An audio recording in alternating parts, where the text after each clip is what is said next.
I have spoken to a lot of VR enthusiasts and VR simulator fans over the past years. In fact, many of them being Pimax Crystal headset owners these days. Now, for some reason, there is one common denominator with many of these guys. They went from a HP Reverb G2 to Pimax Crystal. That leads me to the question why. How does the Pimax Crystal improve the VR experience for the average VR enthusiast, or let's say a VR flight simmer, by doing this upgrade? What are the advantages of the Pimax Crystal that may also outweigh the potential disadvantages? And is it worth the additional cost? To answer these questions, I'm going to put the Pimax Crystal headset head to head against the HP Reverb G2.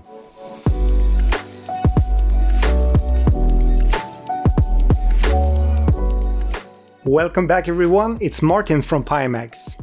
As a Pimax employee myself and a big VR enthusiast, I must admit I am a bit spoiled by being provided with new Pimax VR hardware all the time, but I've never had the HP Reverb G2. Sure, I tried it on road shows and still have my old first gen HP Reverb V1 that eventually died on me. Anyway, from what I've heard, the Reverb G2 was considered a big update and supposedly a much better piece of hardware than its predecessor. And still today, it's a popular and praised headset among VR enthusiasts. So I reached out to my good friend Jesper, who is a big VR flight simmer and Pimax Crystal owner these days, and I was lucky enough to borrow his G2, dust it off and give it a go.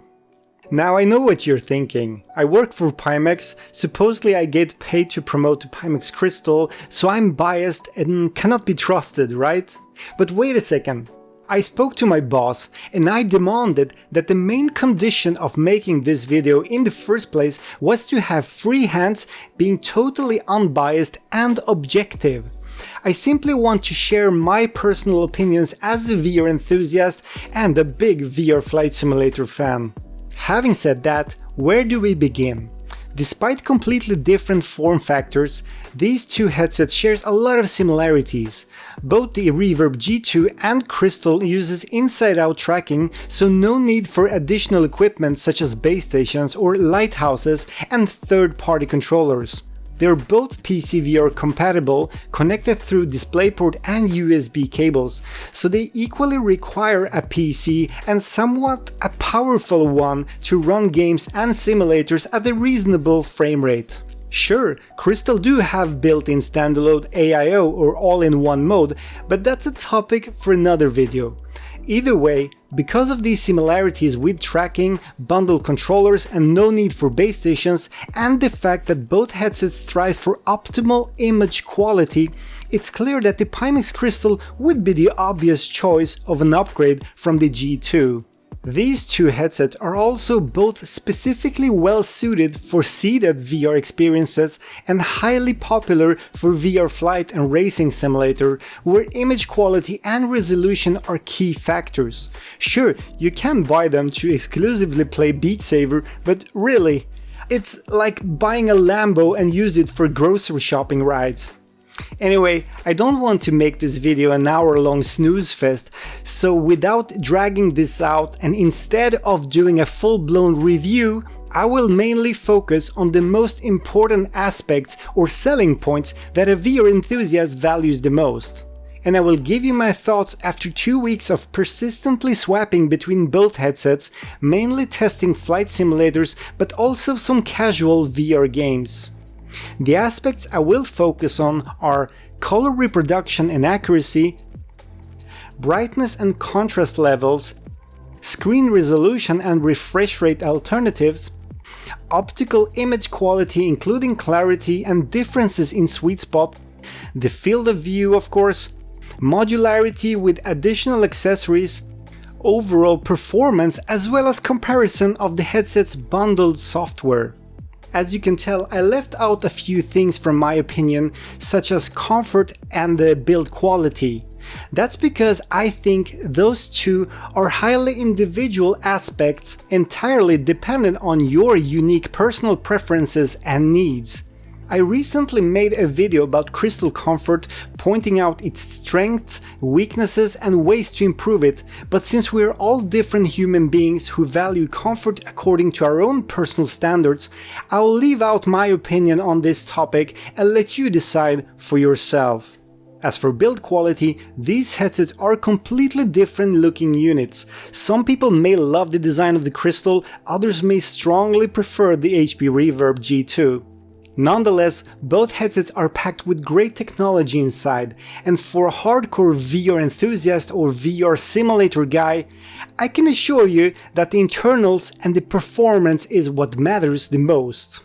Oh, when it comes to the inside-out tracking, where both headsets share similar technology, even if they technically differ, the tracking performance is very similar between these two.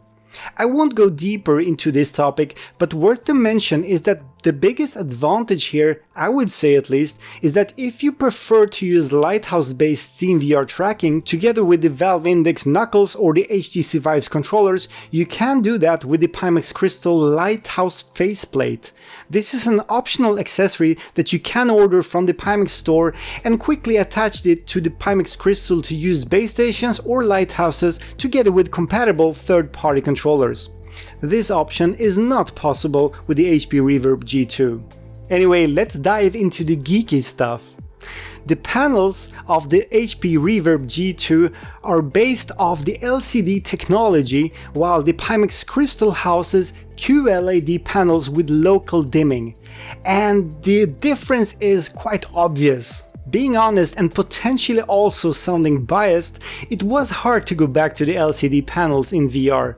The color reproduction of the Crystal's QLED displays is miles ahead of LCD. Crystal's QLED displays offer significantly higher contrast levels, smoother color grading because of a wider color gamut, and more natural skin tones in games and when watching movies due to higher color accuracy. Most importantly, in my opinion, the colors never feel washed out, even in brightest VR scenes I've tested.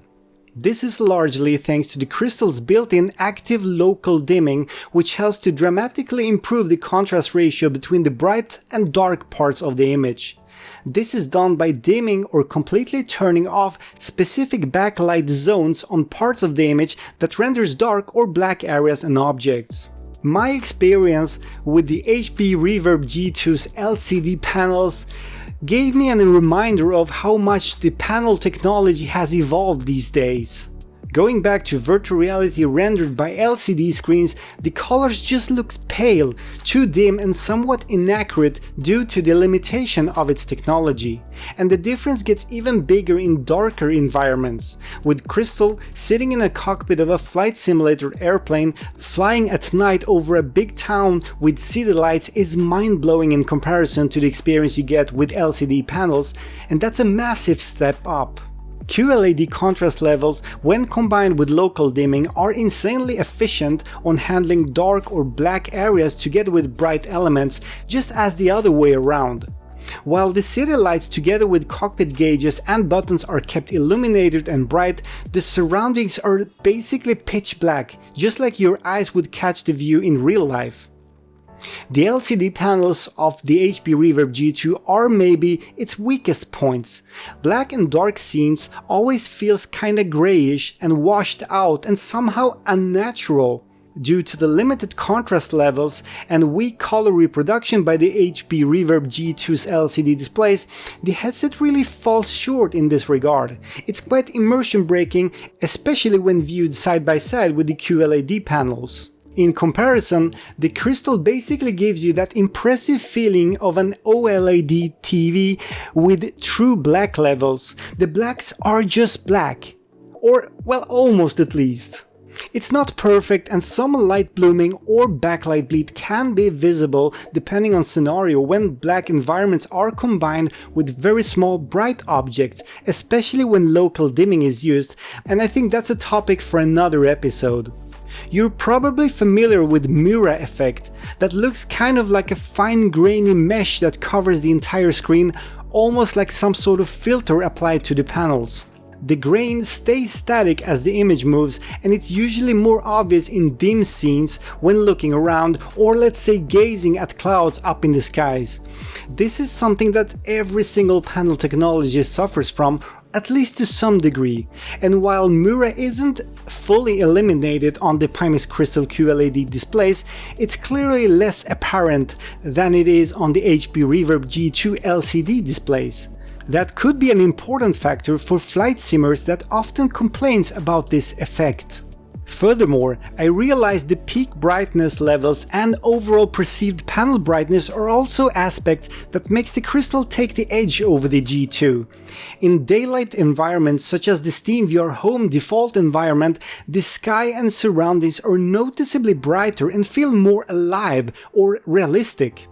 In VR flight simulators, flying at daytime, it gets even more noticeable.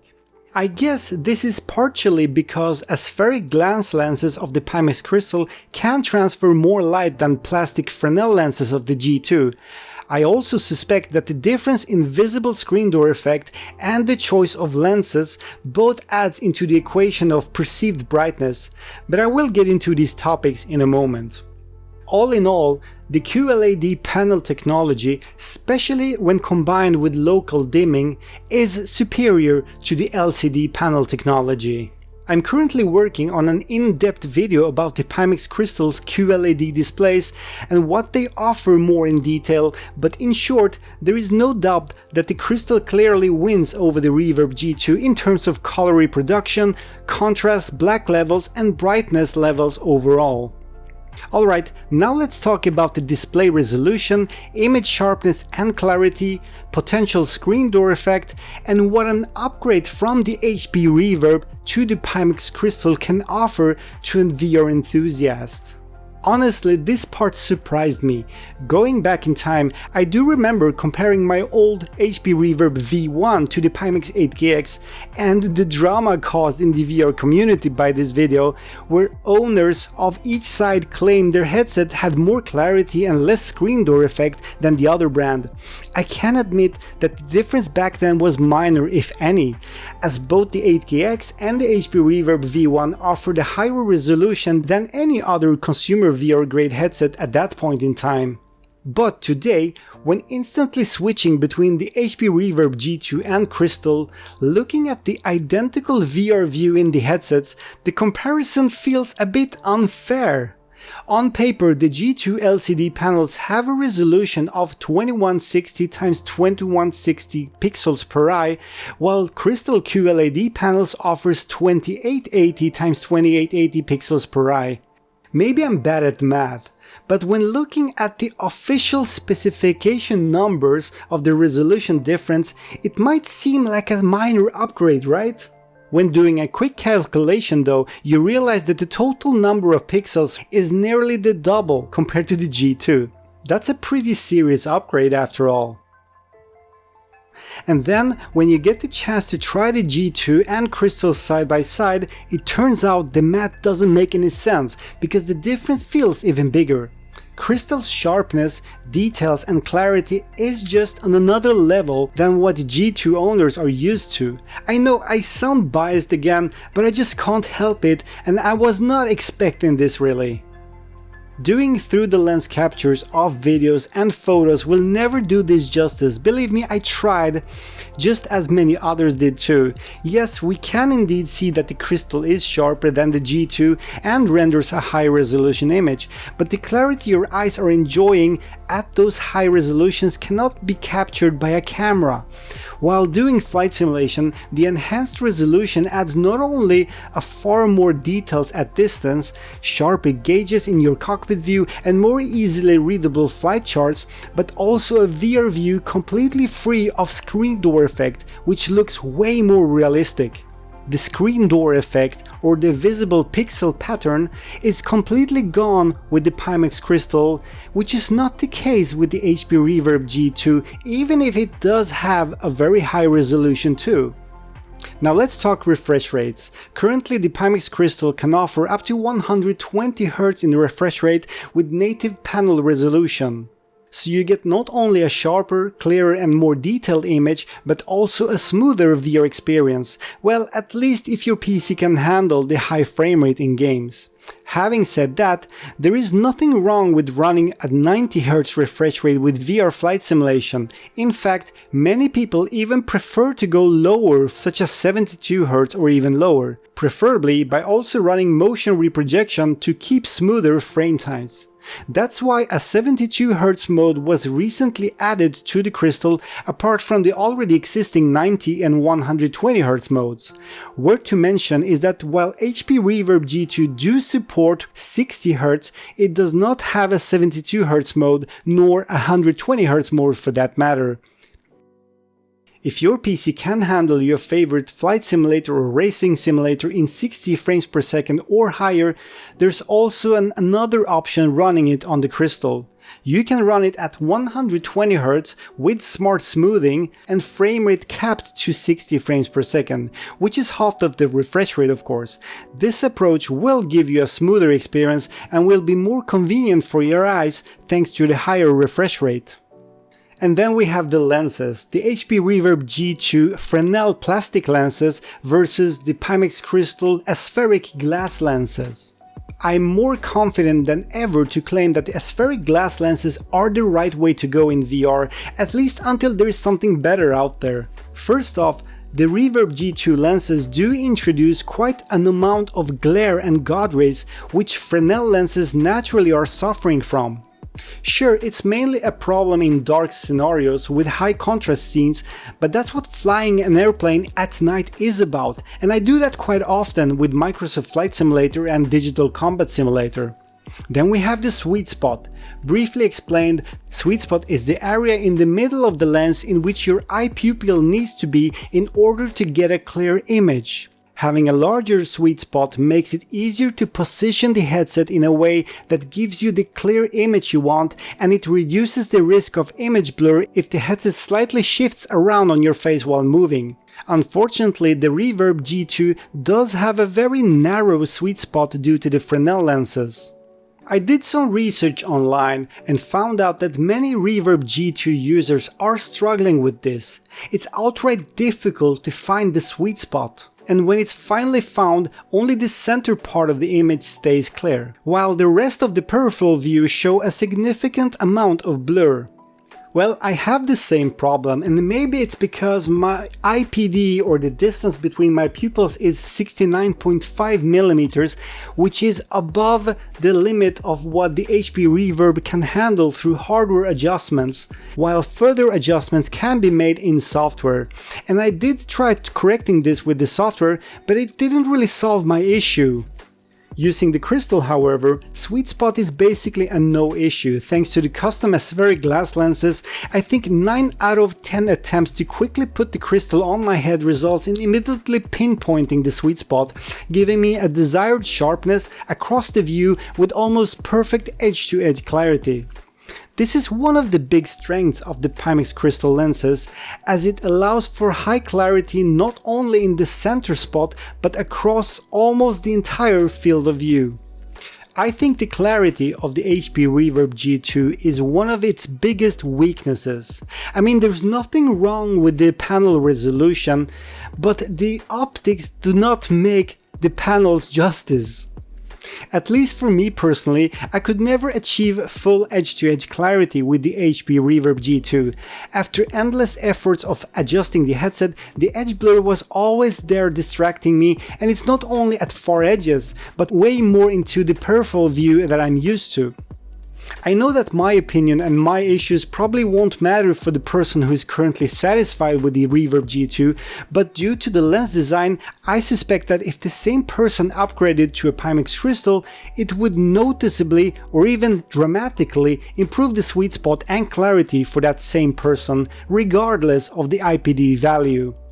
Crystal's integrated Tobii eye tracking will also help to eliminate the issues of finding the right sweet spot. The automatic headset adjustment guide is using eye tracking to properly find the sweet spot and prompts you to adjust the headset position until it's perfect. Moreover, eye tracking of Crystal allows for automatic motorized IPD adjustments between 58 and 72mm, so no manual adjustments are needed, even if it's still possible to do so with dedicated buttons on the headset. Additionally, the eye tracking can be used to enable dynamic foveated rendering or DFR in many VR games and simulators out there, often providing a performance improvement of between 15 and 30% or even more when enabled. That helps the Crystal to maintain a good frame rate even though it renders a significantly higher resolution than the Reverb G2. Some of the popular VR simulators these days do support DFR or dynamic foveated rendering, such as the Microsoft Flight Simulator and the Digital Combat Simulator, among others, thanks to the integration with the OpenXR and the Pimax XR plugin. Regarding framerate performance in general, here is where Reverb G2 has the advantage. Obviously, by rendering almost 50% less pixels per eye, you offload the GPU and enable the game to run at a higher frame rate. The difference is not massive, but it is there. Eye tracking with dynamic foveated rendering on the Crystal do help to a certain degree, but not entirely.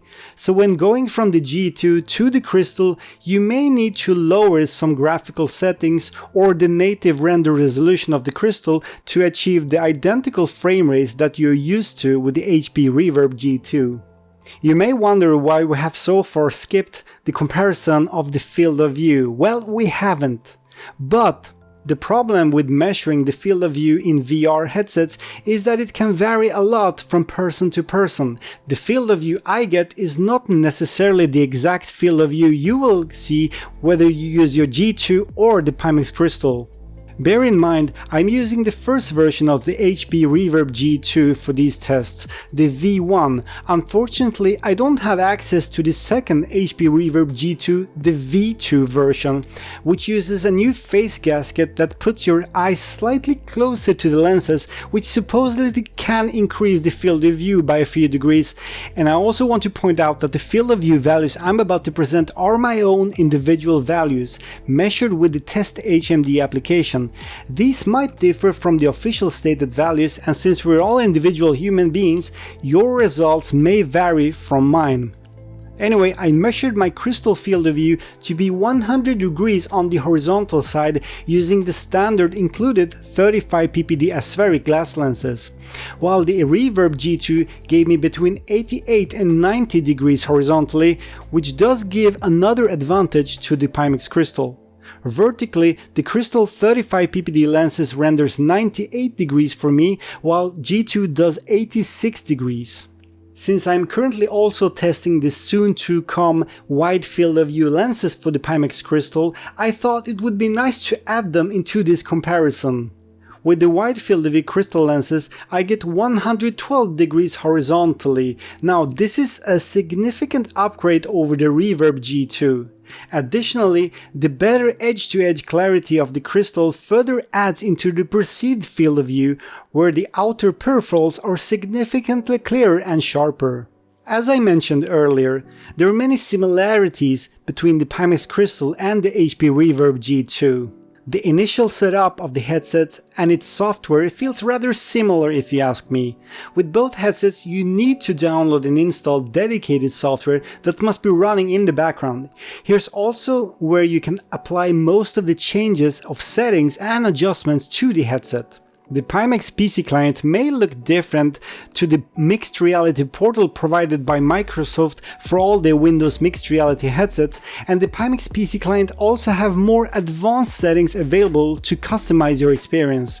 But overall, it doesn't necessarily mean any of these softwares are better than the other.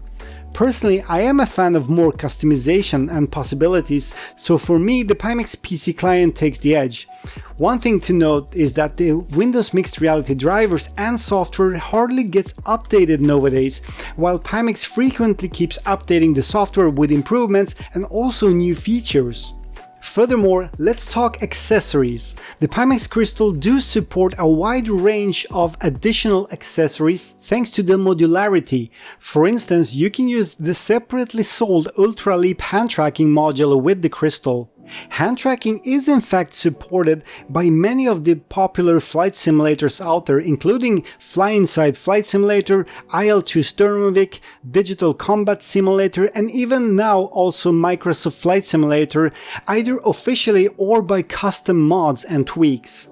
Apart from hand tracking, with Pimax Crystal you can easily swap the glance lenses.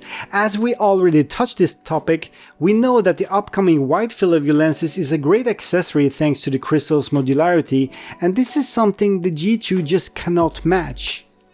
Lastly, Pimax Crystal do have built-in support for potential wireless transmission with PCVR thanks to the soon upcoming WiGig accessory, although this might not be the most important key factor for a VR enthusiast mainly playing flight or racing simulators, but it's still a huge bonus if you use your VR headset for standing up VR experiences and games. With 2 hot swappable and fast charging batteries included, playing wirelessly in VR on the Crystal is something we all look forward to. All in all, today I found out that the HP Reverb G2 is indeed a great VR headset with very good looking visuals and a very high resolution, which is higher than many other alternatives out there.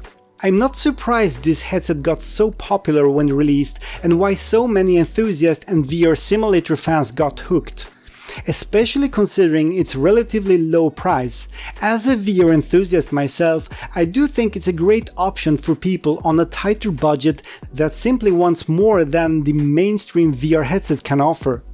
Having said that, we can all agree that the HP Reverb G2 is now starting to show its age. Which headset is right for you as of today depends on your individual needs and of course your budget. The Pimax Crystal is significantly more expensive, and if you are on a tighter budget or don't have a beefy PC, the HP Reverb G2 is still today a great option, especially if you already have one. But if you're a true VR enthusiast considering an upgrade, and if you're looking for the absolutely best possible VR experience, I can assure you that the Pimax Crystal is the way to go. It's clearly the next gen VR headset and a significant step into the world of high-end virtual reality. So I hope this video gave you some hints of what you can expect from an upgrade from the G2 to the Pimax Crystal. As always, thank you so much for watching everyone. See you again in the next episode.